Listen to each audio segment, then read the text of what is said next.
Hey guys, tonight we set our gaze upon a body of water so enormous, so dazzling in its shimmering surface, that you could swear you're standing at the edge of an ocean.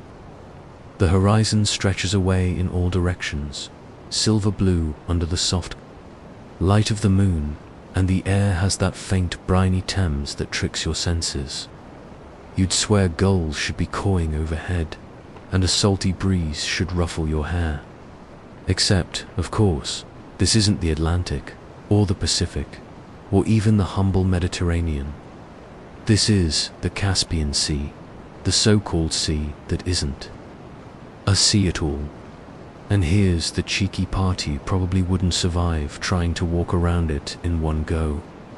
The shoreline is longer than most people imagine, looping through 5 countries, and it would chew up your shoes long before you finished. So, before you get comfortable, take a moment to like the video and subscribe, but only if you genuinely enjoy what I do here. And if you're awake enough, let me know in the comments where you are in the world right now, and what local time it is for you as you listen. Now, dim the lights, maybe turn on a fan for that soft background hum, and let's ease into tonight's journey together. You're standing on a rocky spit of land in what is today Azerbaijan, looking out at this water. By day, fishermen mend nets, oil rigs blink faintly on the horizon, and ships lumber in with their cargo. But at night, all you see is the impossible expanse, dark waves lapping at your boots. It's a scene that could fool anyone into thinking ocean. Yet the giveaway comes when you taste the water, not that I recommend you bend down for a sip. The Caspian isn't consistently salty like the sea. In some places, it's brackish. In others, fresh enough to drink if you're desperate. That weird mixture historic. And then there's the size. 5 countries touch its shores.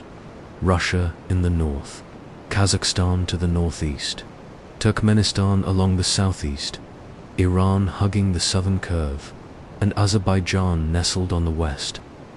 Together, they wrap around the Caspian like the rim of a bowl. You're trapped inland, with no direct opening to the world's true oceans. By definition, a sea should connect to an ocean basin, but the Caspian doesn't. It's a giant endorheic basin, meaning water flows in, but doesn't flow out. Imagine the world's biggest puddle that refuses to soak into the Growan. Mainstream fact: it's the largest enclosed inland body of water on Earth, holding about 78,000 cubic kilometers of liquid. That's more than 3 times the volume of all the Great Lakes combined. You could practically drown entire countries in it. A quirky tidbit: locals sometimes joke that the Caspian is a sea for show and a lake for lawyers. Why?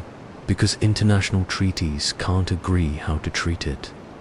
Historians still argue whether the ancient naming was a deliberate political ploy, calling it a sea so rulers could claim prestige, or whether it was just old sailors being poetic. Standing here, you can imagine how misleading the scene would be for ancient travelers. A caravan trudging from Persia northward would arrive exhausted, camels snorting, eyes suddenly widening at the endless blue ahead. To them, this had to be an ocean. You can almost hear a trader muttering, "Finally, the sea." And then another, coughing cynically, "Funny, though, no tide." That's another telltale clue. The Caspian lacks the rhythmic rise and fall of the tides you'd expect along true seashores. Sure, wind pushes the surface and storms churn it into temporary surges, but the moon's tug doesn't show here like it does in the Atlantic. As you keep watching, the horizon shimmers. The Caspian plays tricks with light, mirages stretching boats into ghostly shapes. And speaking of boats, they're mostly cargo barges, ferries, and fishing craft. No great galleons setting sail for distant continents. because there's nowhere to go. The Caspian connects only to rivers and canals, painstakingly carved later in history. You stroll a little further along the shore, crunching shells beneath your shoes. A fisherman offers you dried sturgeon, the chewy kind, and jokes that the sea is alive but not free. He means it's vast enough to feel infinite, yet trapped without escape. The smell of fish, salt, and oil mingles in the night air, and you realize the Caspian is like a paradox in liquid form, an ocean pretending to be a lake, or a lake dressing up as an ocean. By now, you probably feel the weight of that contradiction. You look again at the rippling horizon and imagine the debates stretching over centuries. Arguments scribbled on parchment, shouted in royal courts, whispered over campfires. Sea or lake, ocean remnant or giant pond. The Caspian smiles back, unbothered by your confusion. Lapping quietly at the sand, you leave that rocky spit behind and begin tracing the line of the shore, realizing how impossible it would be to circle this entire basin on foot. It is not just a matter of distance, though the Caspian stretches about 750 miles from north to south and roughly 200 miles across at its widest. The real catch is that every step you take pulls you deeper into the complicated embrace of 5 different countries, each holding its own claim to the water dot to the north.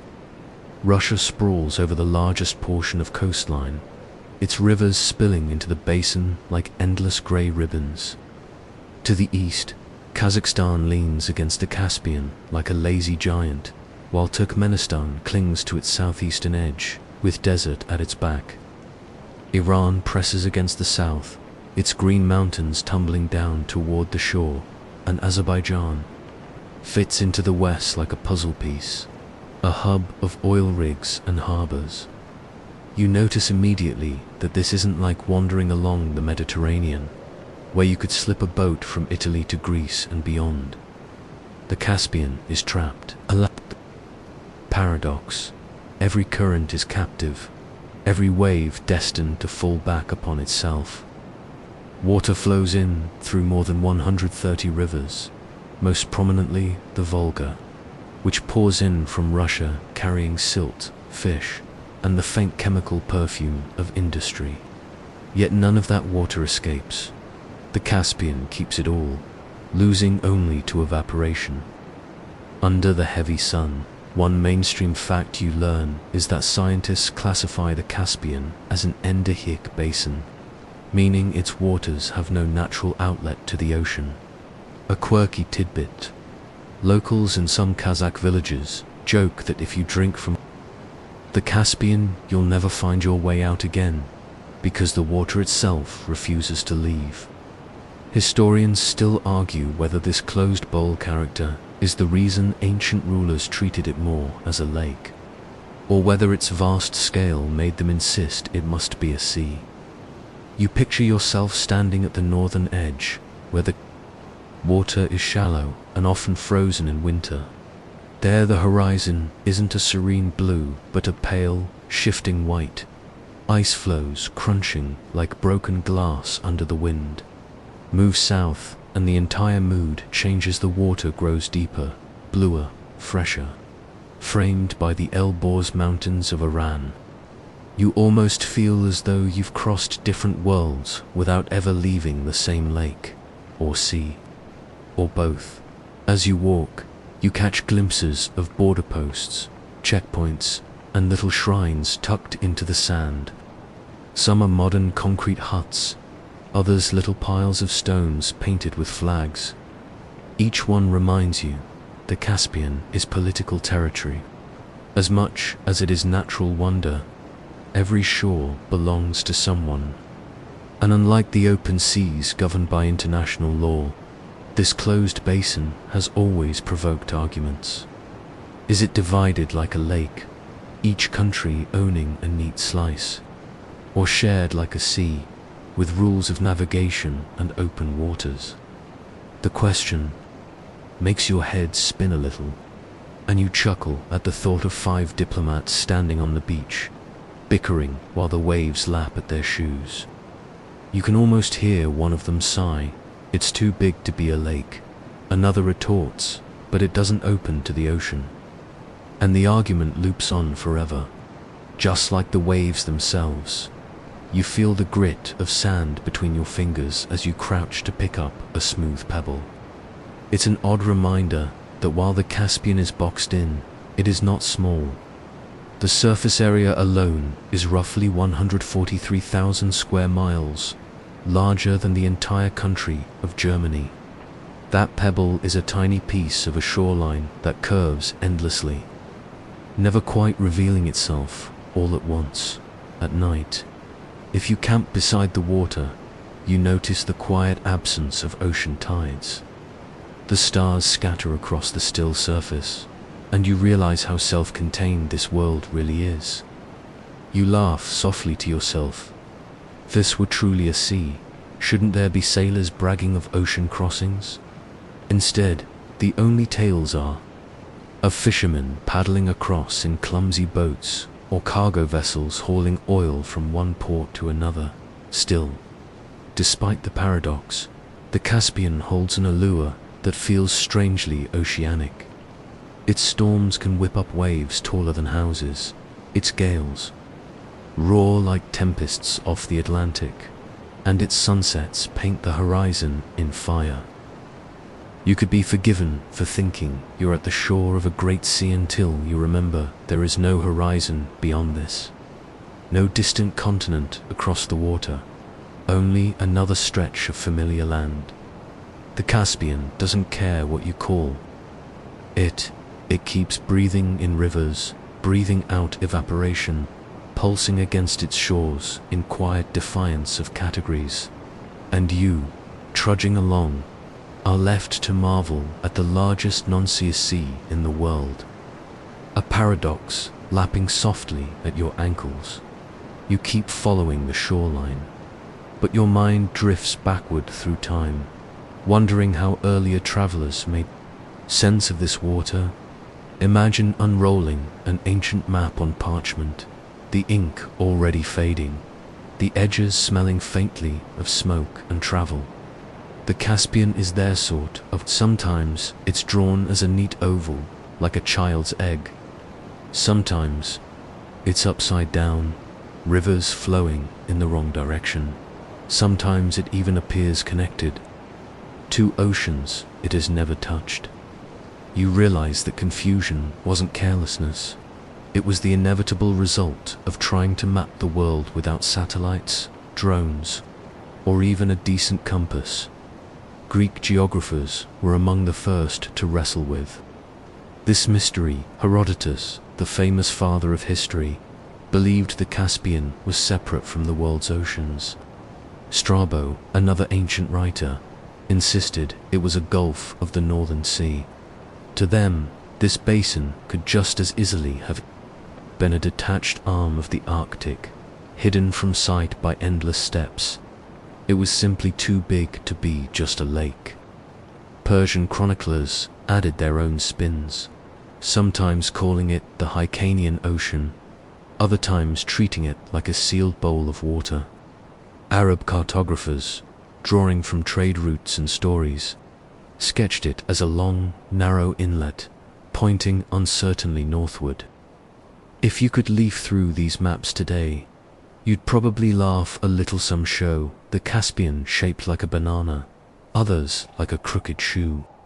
And yet, those crooked shoes guided entire caravans across continents. One mainstream fact here: medieval Islamic scholars, like al-Idrisi, carefully plotted the Caspian in the 12th century, though even his version shows it tilted and stretched. A quirky tidbit: one map drawn in the 16th century accidentally placed the Caspian twice on the same sheet, once as a lake and once as a sea, as though the cartographer couldn't decide and hedged his bets. Historians still argue whether these distortions came from poor surveying or whether mapmakers deliberately exaggerated shapes to flatter the rulers who commissioned them. You picture yourself sitting beside an old scribe in Tabriz, the smell of ink thick in the air. He dips a reed pen, squints at his parchment, and mutters about the endless blue expanse no one can fully chart. He asks travelers returning from the north how many days it takes to cross. One merchant says 5 days by boat, another swears it's 15, and yet another insists you'll fall off the edge if you go too far. The poor scribe shrugs and scratches a lopsided oval that becomes truth for a generation. The Caspian very name speaks of confusion. The word comes from the Caspians, an ancient people who lived near the southern shores. But over time it was called by many names. Caspian Sea in Russian texts, Mazandaran Sea in Persian poems, even the Sea of Khazar. After the Khazar Khaganate. Each culture claimed it differently, and each name carried political weight. To call it a sea was to elevate it to grandeur, to imply dominion over a mighty expanse. To call it a lake was to shrink it, to cage it in dot as you imagine. These old debates, you can't help but smile at how passionately humans argue about labels. Sea or lake, it's just water in a bowl, isn't it? But to the Persians, calling it an ocean meant linking themselves to world-spanning trade. To the Arabs, calling it a lake made it easier to fit into the closed cosmology of their maps. To the Russians, centuries later, it would become a prize worth claiming. No matter the terminology, you pause by the shore, tracing your finger in the wet sand, sketching a crude map the way a traveler might have centuries ago. The waves wash it away almost instantly, as though the Caspian refuses to be captured. You think of sailors gazing nervously at their crude charts, whispering prayers before setting out, never sure if they were heading across a lake, an ocean, or something far stranger. Tonight, you're luckier. You have satellites overhead, GPS on your phone, and entire libraries of maps at your fingertips. Yet the charm of those old confusions lingers. There's something oddly comforting about the idea that for most of history, people stared at the Caspian and simply didn't know. In a world that often pretends to have every answer, it's nice to remember that some mysteries stayed liquid, shimmering and unsolved. The further south you drift along the Caspian shore, the more the water itself begins to play tricks on your senses. You bend down, scoop up a handful, and taste it just a drop. It's faintly salty here, sharp on your tongue like the memory of the ocean. But as you wander further, closer to where the Volga River pours in, you notice the flavor changing. It's fresher, smoother, almost drinkable. How can the same body of water swing so wildly between salty and sweet? That's one of the Caspian's great riddles. Its divided personality. The northern reaches, shallow and fed by rivers, are practically freshwater lakes. Fish dart about freely, and in winter ice sprawls across the flat horizon. Moves southward, however, and the water deepens into a brooding blue bowl more than a kilometer down. Here the salt content rises, mimicking the briny sting of a true sea. It's as if the Caspian is a liquid mood ring, shifting identity depending on where you stand. One mainstream fact: the northern basin averages only about 5 meters in depth, shallow enough to wade far from shore, while the southern basin plunges to over 1,000 meters, rivaling the Black Sea in scale. A quirky tidbit: sailors in centuries past used to joke that the Caspian had 2 faces, a sober freshwater gentleman in the north and a salty old pirate in the south. Historians still argue whether the stark divide is due solely to geology, or if ancient shifts in climate created separate basins that later merged into the awkward hybrid we see today. You picture Yourself on a creaking boat, poling across the shallows near us. Reeds slap against the hull, and herons flap lazily overhead. The air smells of wet earth and river mud. Children play on sandbars, shrieking in the sun. This feels nothing like the ocean. It's almost pastoral. But then, weeks later, you find yourself in the deep south, staring down from a cliff in Iran. The wind whips foam across dark waves, and the water is so salty that your lips sting. This feels oceanic, infinite, dangerous, and yet it's all the same sea. Even modern scientists struggle with the contrast. Some argue the Caspian should be split into 3 basins, north, middle, and south, each acting like a separate entity. Others insist it's one integrated whole, albeit moody. You think of it like siblings forced to share a room, each stubbornly keeping their own half. As the sun lowers, you watch fishermen pulling in nets heavy with sturgeon. These ancient fish thrive best in brackish conditions, perfectly suited to the Caspian's in-between state. Their ancestors swam here when dinosaurs still roamed, long before the sea cut itself off from the global ocean. You chew on the irony, the Caspian's strange chemistry, which frustrates mapmakers and diplomats, is precisely what makes its ecosystem so unique. You crouch by the shore and let the waves lap over your shoes. It's a strange sensation. At the edge of the world's largest lake that feels like a sea in some places, a river delta in others. The gulls overhead don't seem to mind. They swoop, squawk, and fight over scraps just as they would by any salty coast. Meanwhile, a shepherd nearby waters his sheep with buckets drawn straight from the northern shallows. Both ocean and lake. Realities coexist, neither quite winning. The Caspian chuckles at categories. You smile too, realizing that trying to pin it down is like trying to label yourself with just one word. Too simple, too limiting. The Caspian, like people, prefers to be complicated. You trudge inland for a moment, leaving the water behind, only to find yourself stepping onto one of history's great highways, the Silk Road. Imagine the clatter of hooves, the squeak of cartwheels, the muffled shuffle of camels swaying like ships on 4 legs. Dust swirls up from the packed earth, and the smell of spices, cinnamon, pepper, saffron drifts from leather satchels slung over tired animals. Traders are everywhere, their robes dusty, their voices a chorus of Persian, Turkic, Arabic, and Chinese. The Caspian stands like a glittering roadblock in their path. An enormous basin they must respect, but cannot cross easily. And so, the Great Silk Road bends, curving around its western and eastern shores. Merchants skirt the water's edge, hugging the safe harbors and caravanserais, wary of the unknown interior. You fall in step with them, hearing the clink of coins and the crackle of campfires.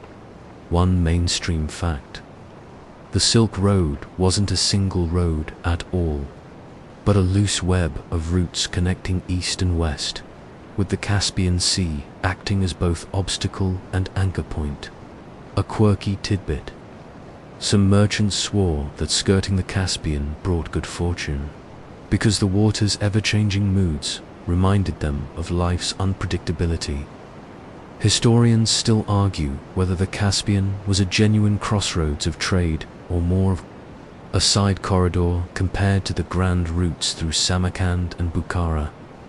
You picture silk bolts stacked in caravans, shimmering blue and gold, destined for Byzantine markets. Beside them, sacks of salt, jars of honey, bundles of dried fish or commodities pulled from or around the Caspian itself. The traders gossip as they march. The southern shore, rich forests and mountains. Another laughs, the north, frozen rivers and biting winds. They tease one another, yet all agree the Caspian must be respected. Circled, never ignored. At night, you share a camp with them. The stars spread above in dazzling arcs, mirrored in the water beyond. A flute plays softly, camels groan, and men huddle in blankets. Someone tells a story of merchants who once tried to cut across the water with rafts. They vanished, the tale insists, swallowed by storms and never seen again. True or not, the Caspian earned a reputation, not a convenient sea lane, but a restless neighbor best avoided. You imagine yourself trudging alongside that caravan, shoes worn thin, dust crusting your lips. The Caspian glimmers on your left like a silent companion. You can't drink it easily, can't cross it quickly, but it frames every step you take. And as you listen to the traders whispering about distant lands, China, India, Rome, you realize that the Caspian has always been more than water.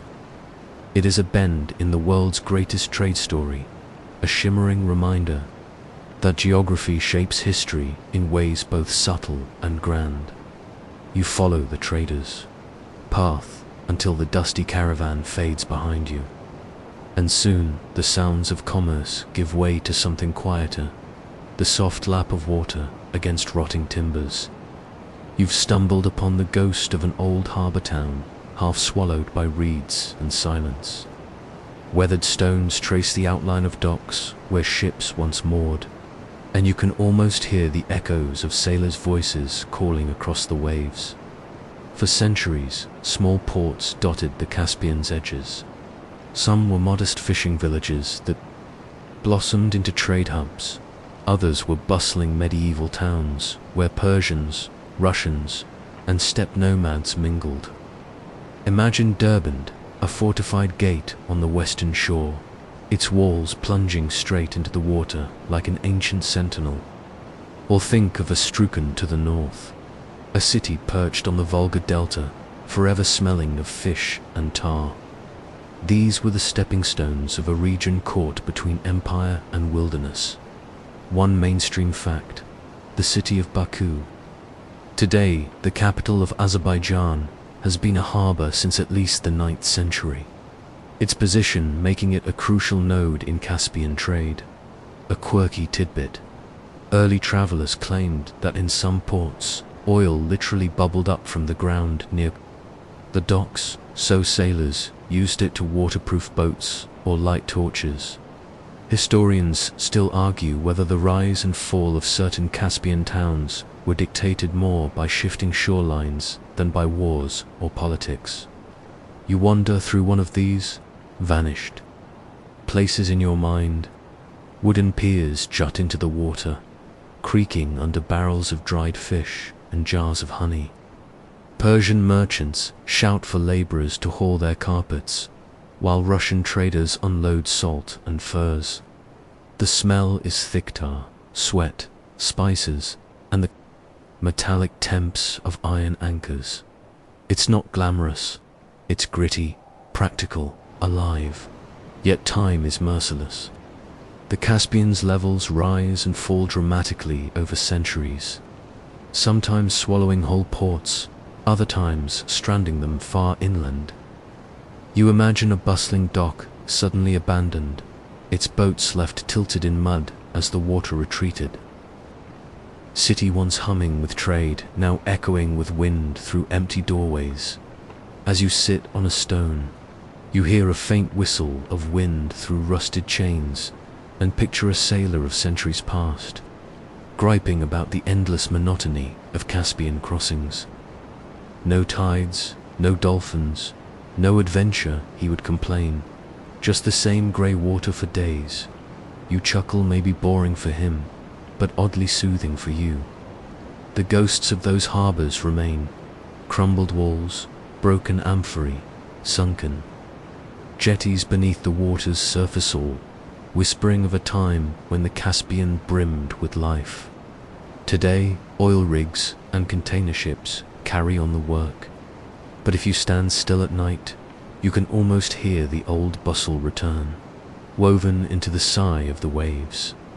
Leaving behind the ruined docks, you follow the scent of salt and tar into a more immediate rhythm, the pulse of nets being hauled in, the shuffle of oars against water, the sudden gleam of silver scales in the sun. Fishing has always been the Caspian's heartbeat, older than empires, more constant than any caravan, route, or harbor wall. Here, generations have lived by the rise and fall of the sturgeon. The sturgeon is a strange creature, armored with bony plates, ancient in lineage, almost prehistoric. To the untrained eye, it looks more like a relic dredged from fossils than a living fish. Yet this ungainly giant became the Caspian's greatest treasure. Its roe, carefully salted, produced the delicacy known worldwide, caviar. For centuries, this black gold left the Caspian shores in jars and barrels, finding its way to princely banquets and imperial feasts. One mainstream fact: the Caspian has historically supplied over 90% of the world's sturgeon caviar, making it a global center of luxury food production. A quirky tidbit: medieval Persian texts mention that fishermen sometimes kept sturgeon alive in wooden pens near the shore, like swimming treasure chests, until buyers arrived.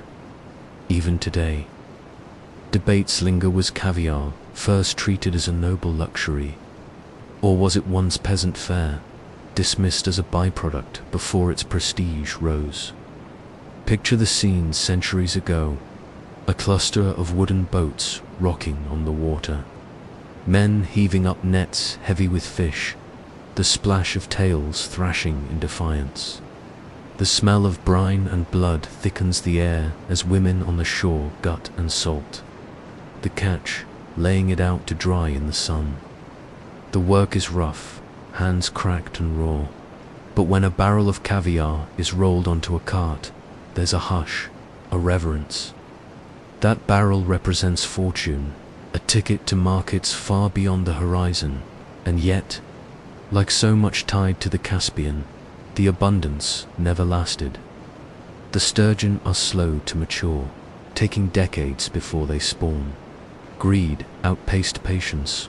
By the 20th century, overfishing had pushed populations to the brink, and what was once a common sight became rare and fiercely protected. Today, the Caspian sturgeon lingers on the edge of survival, an echo of its former glory, sitting by the water. You can imagine a fisherman of the past shrugging at this modern anxiety. To him, the river was endless, the fish uncountable. He would tell you stories of sturgeon so big they overturned boats, of catches so heavy they fed whole villages for weeks. And then, with a sly grin, he might complain about the monotony: fish. Fish, always fish, nothing but fish. What he called dull, you find strangely calming, a reminder of continuity in a restless world. The Caspian's fish tales are not just of caviar, though. Carp, herring, perch, and seal-fat stews have filled bellies here for millennia. But the sturgeon dominates the imagination. It is the symbol of the Caspian, awkward, ancient, valuable, endangered. A creature caught between eras, like the sea itself. You watch the water, rippling silver under the sun, and wonder, how many nets still whisper with the same old songs? How many stories of plenty and scarcity, of fortune and loss, are tangled in their ropes? The Caspian is a place where even monotony hides drama, where fish and fishermen enact the same ritual over centuries, whether in abundance or in decline. As the fishermen fade into the horizon, their boats no more than black strokes on silver water, the night along the Caspian reveals another layer of its character, its myths. Every ancient body of water breeds stories, And this one vast, unpredictable, half salty, half fresh, has generated legends that ripple across centuries, like waves across its surface. You imagine yourself sitting near a campfire on the southern shore, centuries ago, wrapped in the smell of smoke and fish oil. A storyteller clears his throat and begins. Beneath these waters lies a drowned city, its towers still glimmering in the deep. On still nights, fishermen claim to see its rooftops, shining like stars beneath the surface. But beware, those who chase the vision are never seen again. This is the Caspian's mythology. Serpents long as caravans that coil around boats, spirits that tempt sailors with false lights, saints who walk across the waves. The Persians once whispered of sea dragons, while Turkic tribes spoke of a monstrous fish with a head like a dog. Even Greek travelers hinted at uncanny creatures, perhaps mistranslated, perhaps inspired by seals surfacing in the dusk. One mainstream fact: the Caspian seal is real, one of the only freshwater seals in the world, and the smallest of its kind. A quirky tidbit: locals sometimes mistook these seals for spirits of drowned sailors, claiming their mournful cries were human voices rising from the depths. The line between zoology and myth blurs easily on the Caspian. Imagine being a merchant caravan camped by the shore, hearing those eerie cries echoing at night. With no explanation, the simplest choice was to weave it into a tale. The restless dead calling out, a warning not to anger the waters. The Caspian, after all, is moody. Its levels rise and fall unpredictably, swallowing whole villages one century, then receding miles away the next. What better explanation than that it hides willful powers? Some myths were warnings against greed. Take too much fish, one tale warns, and the water will take your boat. Others were political. Rival tribes might accuse enemies of stirring up storms with curses, turning weather into a weapon. Still others were gentle. Lovers turned to birds, flying forever above the reeds. A princess turned to a pearl, resting on the seabed until found by a worthy soul. And then, of course, there is the oldest human instinct of all to explain the unexplainable with wonder. When you stare at the Caspian long enough, its horizon unbroken, its surface silver and endless, it becomes easy to believe that something immense and unseen stirs beneath. A giant fish, a buried kingdom, a god's reflection. The myths endure because they mirror the Caspian itself. Part fact, part illusion, never entirely graspable. They linger in lullabies, in fishermen's mutterings, in place names that hint at forgotten gods. They remind you that history is not only trade and conquest and treaties, but also stories told in the dark half-believed, wholly lived. Sitting now with the night air cool around you, you find yourself listening to Isda, just a seal's cry across the water, or something older. Is that ripple from a fish, or from the slow turning of a serpent in the deep? The Caspian invites such questions and never answers them fully. Perhaps that is its truest spell.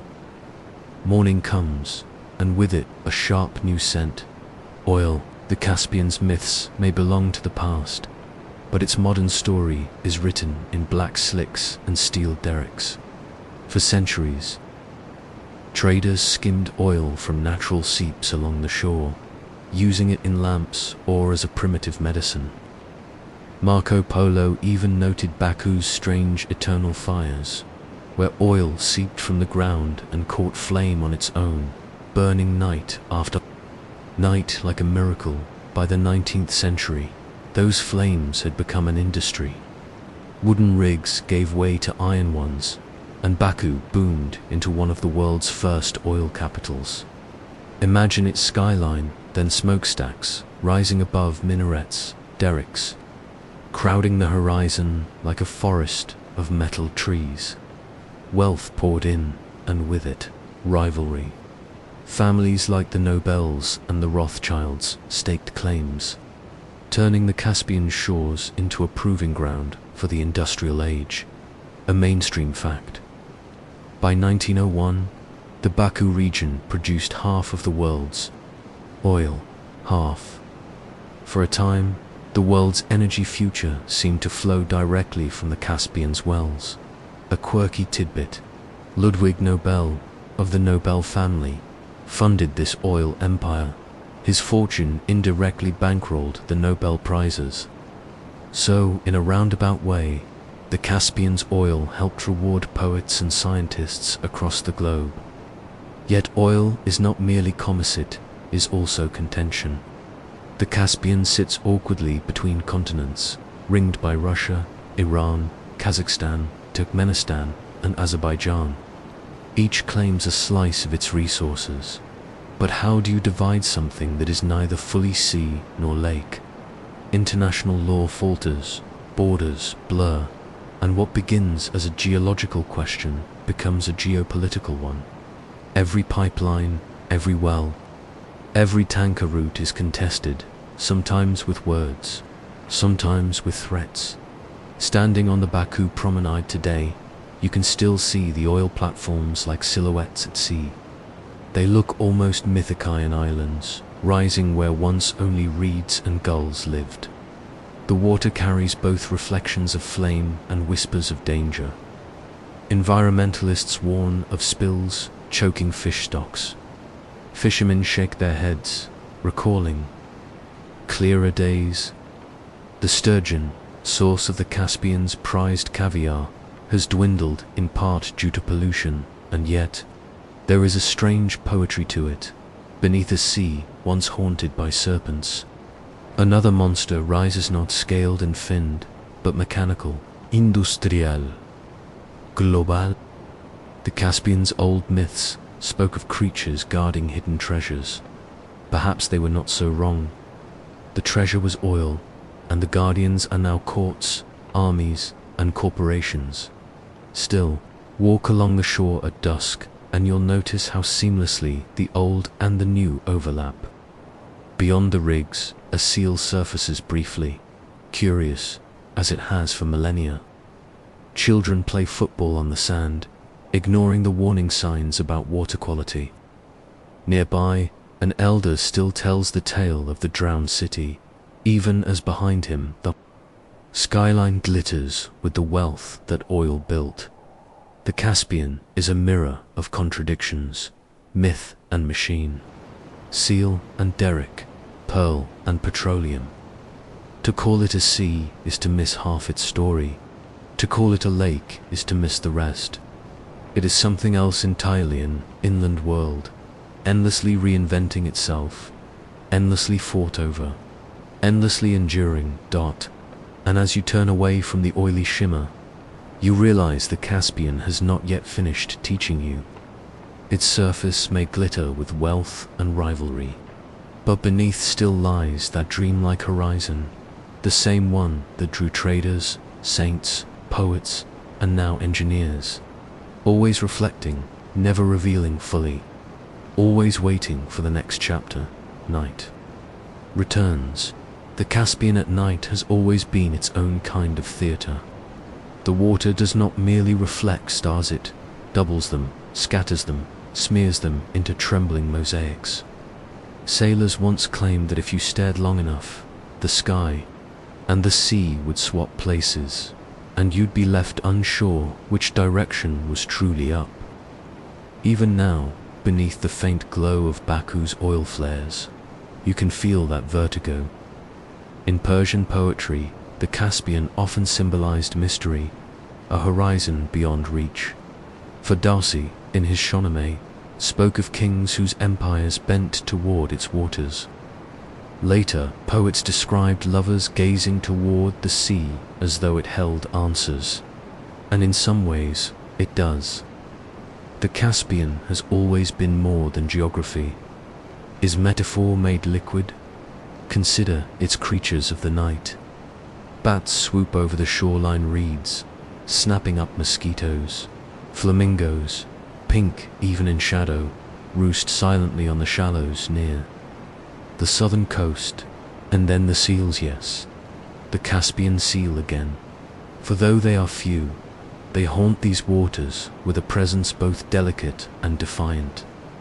At night, their barks echo faintly, mingling with the hum of distant machinery. Quirky. Fact, these seals sometimes climb onto fishing boats, uninvited passengers. Fishermen call them stowaways and grumble, though they rarely chase them off. Instead, the seals sit like kings of the deck, blinking in moonlight. Perhaps they, too, are searching for a story in the glitter of the sea. Geographically, the Caspian at night is a frontier in reverse. No land borders are visible, no mountains frame its edge. Instead, it becomes limitless. That's the paradox. This sea, that is really a lake, contained and measured, can feel more infinite at night than the true oceans do. You might call it a trick of the dark, or you might suspect the myths had a point. That something more stirs here when the sun sets, in Baku's old quarter, where the maiden tower casts its silhouette against the sky. Elders still sit on stoops telling tales of the sea's hidden powers.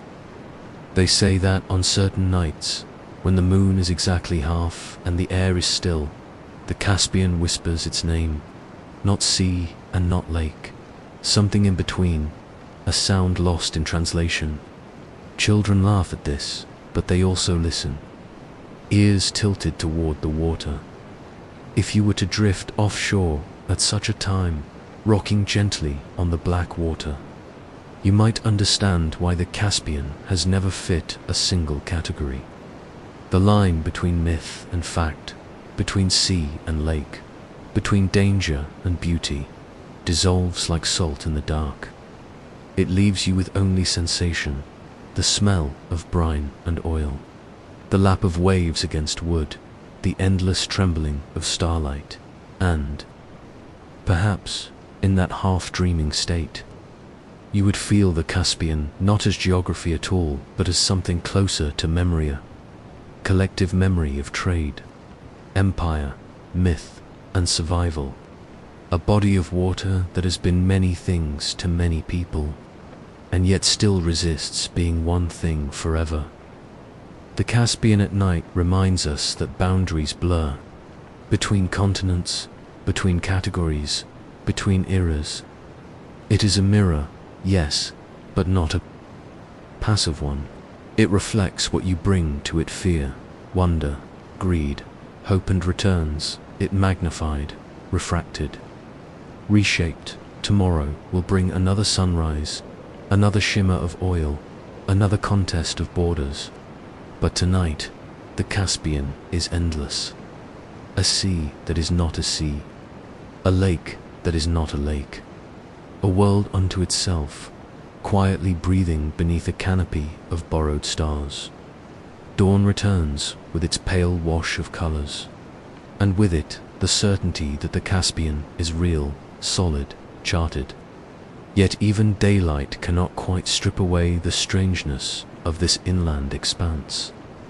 Its surface gleams like hammered metal, its edges fray into marshes, deserts, and mountains, and its moods shift faster than a geographer's pencil can keep up. To understand why it matters so much, one must look again at its position. The Caspian is both buffer and bridge. It separates Iran from Russia, the Caucasus from Central Asia, Turkmen deserts from Kazakh steppes, and yet it binds them too through shared fisheries, pipelines, shipping routes, and a common reliance on its shifting bounty. It has never been just water. It has been a stage on which empires negotiated, traded, and sometimes fought. Consider the Persians. To them, the Caspian was both threat and opportunity. Its northern steppes sent raiders, but its shores also gave them access to silk routes and northern trade. Later, the Russians saw it as a southern gate, a path toward Persia and beyond. Peter the Great launched a Caspian fleet in the 18th century, establishing dominance on waters far from Europe's main theaters. Today, that legacy persists in ports and naval stations still dotting the western coastline. Quirky fact, the Caspian once hosted a creature called the hippopotamus amphobius, yes, hippos. Fossil evidence suggests that in prehistoric times, before climate shifted, these thick-skinned grazers wallowed in the Caspian's shallows. Imagine that. Hippos, where now we expect sturgeons. It reminds us that the Caspian's history is not just human, but ecological, stretching back to eras when the whole basin was different. Modern borders, however, have frozen the Caspian into a puzzle of agreements and disputes. The 5 countries around it cannot always agree whether it should be treated as a sea, meaning international law divides it into maritime zones, or as a lake, where resources are apportioned equally. Oil and gas lie beneath its bed, and so the answer is never academic. One treaty after another has been signed, contested, or revised. The Caspian is not only a body of water, but also a lawyer's dream. Endlessly interpretable. Yet when you stand on its shore, you rarely think of treaties. You think of the waves slapping concrete piers, of gulls turning circles, of the faint shimmer on the horizon that may or may not be land. You may remember a story your grandfather told about a storm that rose without warning, or about a fish so large it bent the nets. You may taste the salt on the wind, not as sharp as ocean brine, but lingering enough to sting your lips. In local lore, the Caspian sometimes appears as a trickster figure. It promises calm, then delivers chaos. It offers riches, then withholds them. In some Turkmen folk tales, the sea is a jealous being, refusing to let its treasures be taken without payment. And in the old songs of Dagestan, fishermen sing of the water as though courting a capricious lover, pleading for a safe return. What lesson does one take from this? Perhaps that the Caspian embodies duality. It is boundary and bridge, giver and taker, known and unknowable. It anchors nations and yet destabilizes them. It is small compared to oceans, yet vast enough to daunt. So much of its allure lies in this in-between state. To call it only a lake misses its salt, its storms, its history of fleets and piracy. To call it only a sea ignores its isolation, its close cycle, its fragile ecology. It is not one thing. It is 2 things at once, and more besides. And maybe that is why, when the world grows restless, people still come to its edge, not only to fish or trade, but to think, to watch, to let the mind wander across waters that mirror the sky, but never quite revealed themselves. The Caspian asks you to sit with ambiguity, to let go of tidy categories. It teaches, quietly, that some truths resist definition. Night again, and the Caspian has settled into its familiar hush. From the perspective of someone drifting half asleep, it almost seems as if the sea breathes. Long waves inhale, short ripples exhale, and the silence between them feels like the pause of a sleeper turning over in bed. Perhaps this is why so many poets have treated the Caspian as alive. Not metaphorically, but literally alive. Presence more than a place. There are ancient stories to support this. In Persian tradition, there are whispers of a sea demon that lived in the depths, chained by the gods, whose stirring caused storms. In Dagestani legend, The sea was home to golden horses that would emerge on moonlit nights, galloping across the waves. Even modern sailors will sometimes say, with a shrug, that the Caspian has moods. And who among us does not recognize the idea of a body of water as temperamental?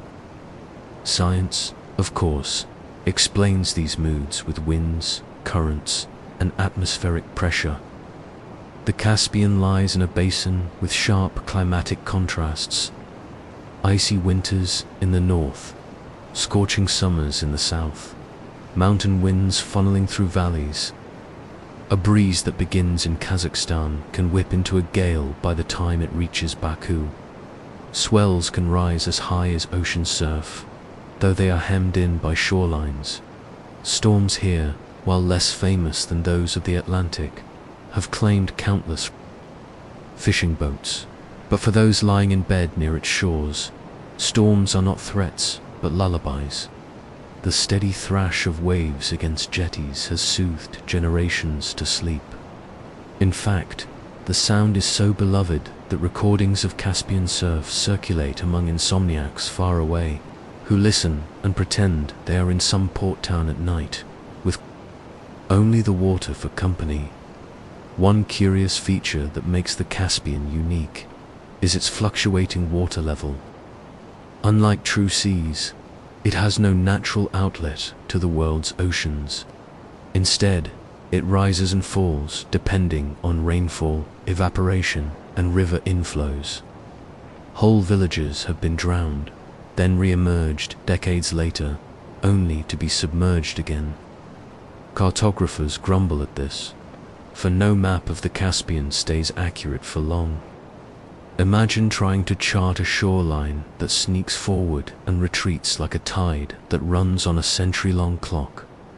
This shifting edge gives the sea an aura of instability.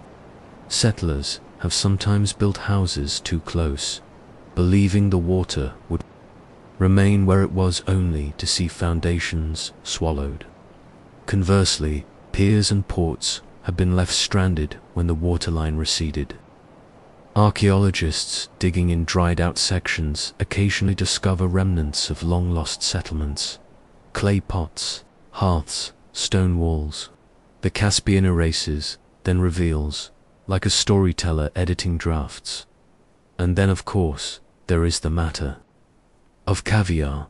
No account of the Caspian can avoid mentioning its most famous gift, the eggs of sturgeon. For centuries, the fish of this basin fed empires.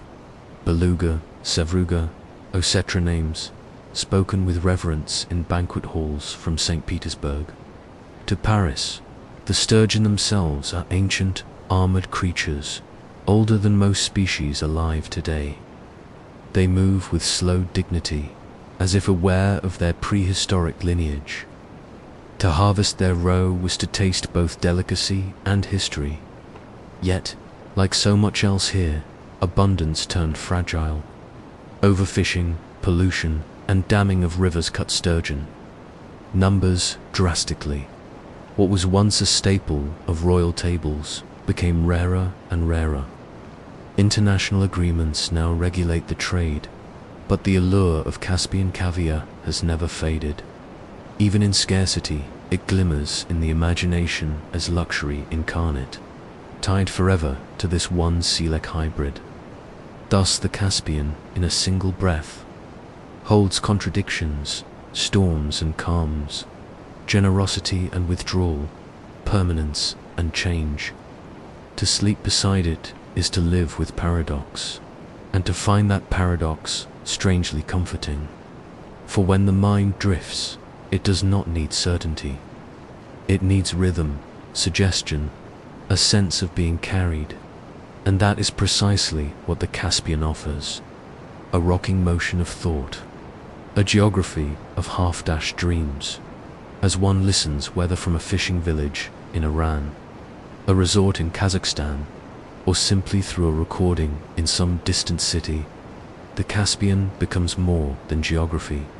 It becomes a companion, a presence that does not insist on definition but simply stays. vast and steady until morning. Morning sunlight on the Caspian can feel disorienting. After hours of listening to its muted breathing in the dark, the sea suddenly presents itself as something else entirely brilliant, sprawling, busy. Fishermen haul nets, ferries push off from docks, and gulls slice the air with shrill cries. The quiet companion of the night transforms into a bustling stage. It is almost as though two different seas exist, the Caspian of dreams and the Caspian of daylight. Travelers across history have recorded these dual impressions. Merchants from the Silk Road described the Caspian as both a barrier and a pathway. To cross it was risky, but to skirt it was longer. Caravans sometimes chose to ferry their goods across, gambling on weather rather than drag them around through deserts and mountains. Marco Polo himself is believed to have encountered traders who told him stories of this sea lake, shimmering like a mirror between continents. Geographers, too, puzzled over its identity. Was it a sea, a lake, something in between? Ancient Greeks called it the Hyakinian Sea. Arabs called it Bahr al-Khazun. Persians used the term Daya the Khazar, linking it to the Khazar tribes. Each name carried not just geography but politics, identity, and culture. To call it a sea suggested vastness and importance. To call it a lake suggested containment, something less than the ocean. Today, both terms still linger, and neither feels entirely adequate. The shoreline mirrors this ambiguity. In some places, it resembles an ocean, coast-wide beaches, salt spray, crashing surf. In others, it resembles an inland lake, gentle reeds, still reflections, soft mud. Step from one village to another and the character of the water changes. For this reason, the Caspian defies singular description. To speak of it is to speak of many faces at once, like a figure in a dream that shifts even as you look, beyond human perception. The Caspian is also a refuge for life uniquely adapted to its in-between nature.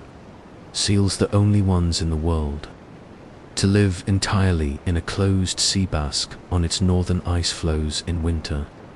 They are small compared to their oceanic cousins, with wide dark eyes that seem to question intruders. Thousands once roamed the surface. Now they are endangered, dwindling under pressure of pollution and industrial activity. Yet their survival is a reminder that the Caspian is not barren. It breathes with more than waves. It breathes with creatures.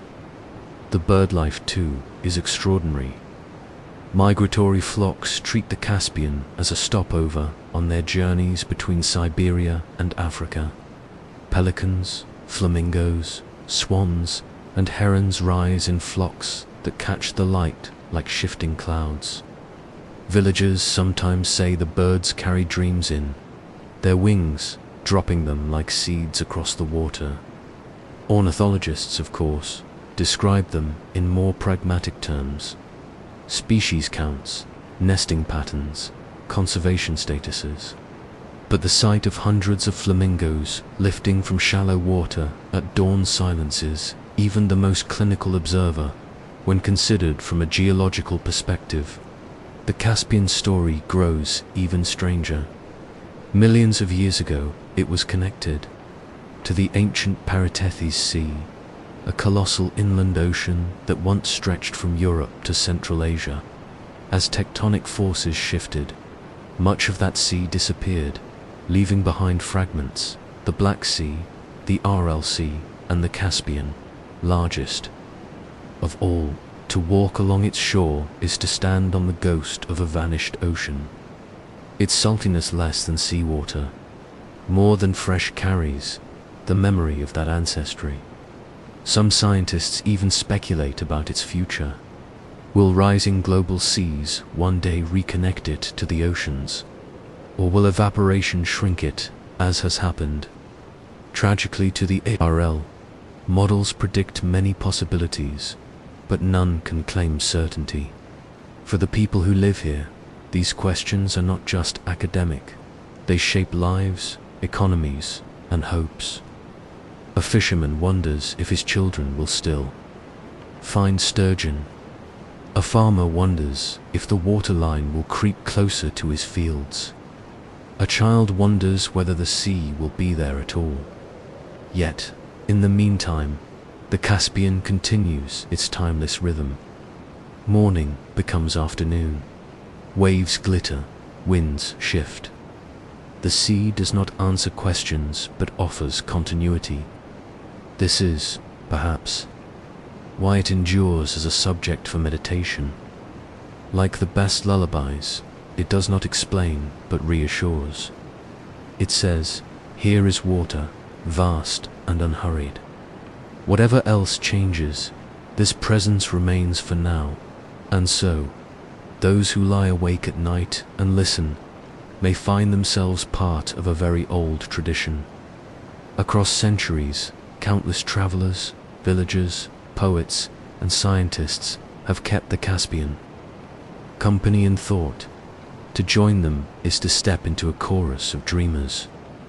And in that chorus, the sea speaks not in words, but in waves. As daylight matures, the Caspian reveals another side, its role as a stage for human enterprise. Oil derricks rise like skeletal trees against the horizon, some standing directly in the shallow waters. Pipelines snake along its seabed, carrying crude across borders. Tankers sit heavy in the harbors, their hulls smeared with rust and salt. This industrial landscape, though modern, feels oddly ancient, for the Caspian has been a wellspring of oil for centuries. Persian chronicles mention pitch and tar bubbling naturally along its shores. Travelers wrote of flames leaping from the ground, lit by seepage of gas. Temples were once built around such fires, where priests of Zoroastrianism tended eternal flames, interpreting them as divine. Today's flames are no longer ritual but mechanical. Flares burning excess gas at refineries, lights glowing over offshore rigs. Yet in their flicker, one can still sense the echoes of old fire worshippers. The Caspian's energy has always been more than physical. It has carried symbolic power. To fire meant warmth, light, transformation. To draw it from beneath the sea was to touch something primeval. But the bounty comes at a cost. Pollution scars its waters. Oil slicks spread rainbow sheens across the surface. Waste from industry settles in the mud of its shallow bays. Fish populations have declined, not only from overfishing, but from toxins that disrupt their delicate spawning cycles. The sturgeon, once so abundant that caviar was a food of commoners, now teeters on the edge of extinction. Caviar has become rare and expensive, a delicacy exported far away, its abundance reduced to luxury. The paradox is stark. The Caspian is both treasure chest and victim. It yields rich as oil, gas, fish, salt, but suffers from the very extraction of them. Governments argue, companies negotiate, scientists warn. Meanwhile, the waves continue to lap, indifferent. One might even say the sea has learned patience, enduring centuries of shifting masters, just as it endures shifting winds. 2. Travelers who come seeking calm, this industrial aspect can be jarring. Yet it too belongs to the story of the Caspian. To fall asleep to its voice is to accept contradiction, beauty and burden, plenty and loss. The lull of the sea does not erase these realities. Rather, it folds them gently into the rhythm, as though reminding the listener that even dreams must acknowledge imperfection. For all the machinery, there are still corners untouched by industry. In remote stretches of coast, reeds rustle undisturbed, and the water lies still under wide skies. Fishermen mend nets by hand, sitting on worn boats pulled up on sand. Children chase each other along the edge, their laughter blending with gull cries. These moments restore balance to the picture. The Caspian is not only pipelines and derricks. It is also simplicity, continuity, life at a slower pace. It is in such places that one can most clearly feel the sea's power to soothe. To watch ripples extend endlessly, to hear their repetitive sigh, is to find oneself slipping inward. Breathing matches the rhythm. Thoughts loosen, time softens. The Caspian does not ask for attention. It receives it naturally, as the sky receives a bird's flight. And in giving attention, the restless mind finds rest.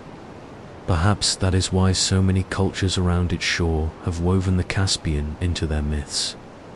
It is not only geography, it is presence, almost personality. A friend, sometimes stern, sometimes gentle, always vast. For the sleepless, this presence is a balm. The sea does not need to be solved or mastered. It only needs to be listened to. Beyond its industrial shores, the Caspian also carries quieter secrets its islands, scattered like stepping stones across the northern shallows and central expanses. These islands are often low, marshy, and windswept. Some are little more than sandbars where reeds take root. Others rise more firmly, hosting colonies of seals or flocks of terns. In spring, the air above these islands thrums with wings.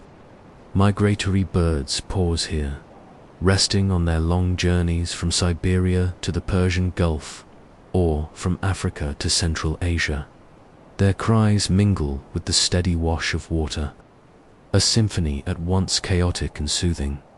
For centuries, sailors feared these islands, not for their size, but for their ability to appear and disappear.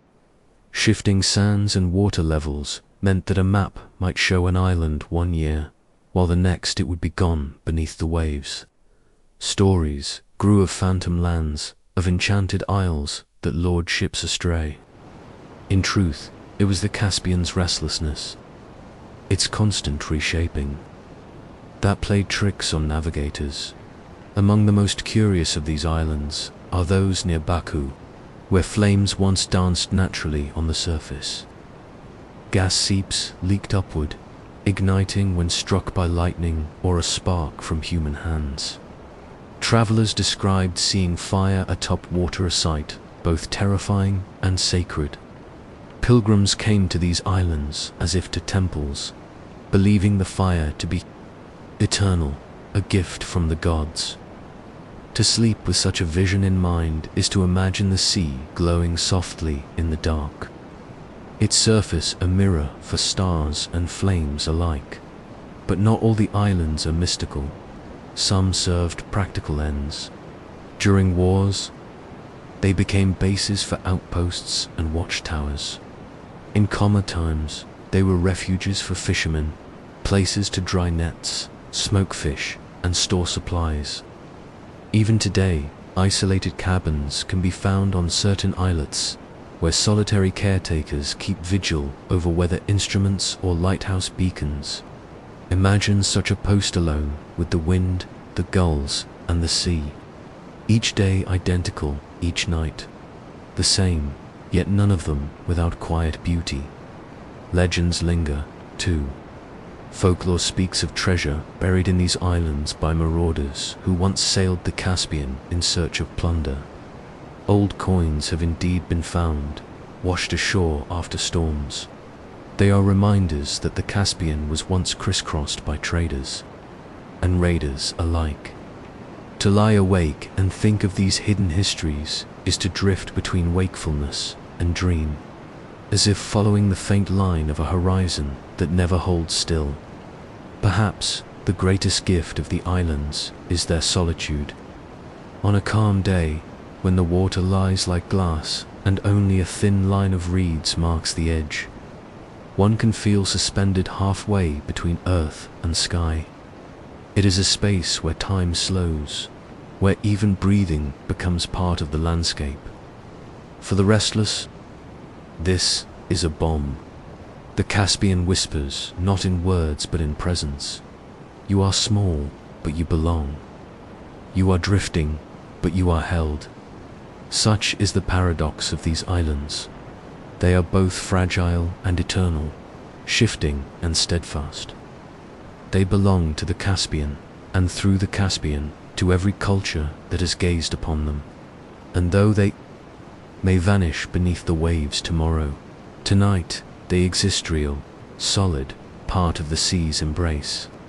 To carry that thought into sleep is to surrender gently, as though floating on water.